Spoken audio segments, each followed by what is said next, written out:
काही लोक छोट्या मनाचे झाले आहेत।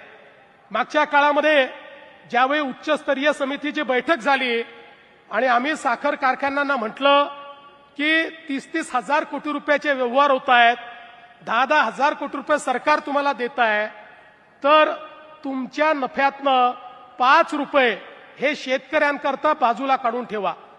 ते काय एफआरपीतनं मागितले नव्हते। एफआरपीतले पैसे हे शेतकऱ्याचे आहेत, नफ्यातले पैसे कारखान्याचे आहेत।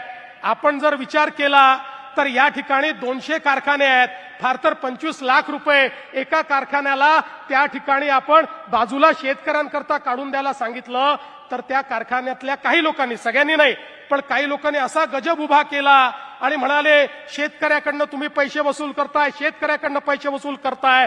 शेतकऱ्याकडनं नाही तर तुमच्या कारखान्यातल्या नफ्यातनं 25 लाख रुपये जो शेतकरी तुमच्याकडे त्या ठिकाणी शेतमाल टाकतो, जो तुमच्याकरता राब राबतो, हाडाचं काळं करतो, रक्ताचं पाणी करतो, त्या शेतकऱ्यावर त्या ठिकाणी अशा प्रकारची आपत्ती आली आणि तुम्हाला 5 रुपये द्यायला सांगितले, तरी देखील तुम्ही मागे पुढे पाहता। आता असे काही कारखाने मी शोधून काढले आहेत ज्यांच्याकडे शेतकऱ्याचा काटा मारला जातो। आता त्यांना मी दाखवणार आहे की तुम्ही शेतकऱ्याचा काटा मारून मारून या ठिकाणी पैसा जमा करता आणि शेतकऱ्याकरता 25 लाख रुपये द्या म्हटलं तर तुम्हाला त्या ठिकाणी देण्याची दानत नाहीये।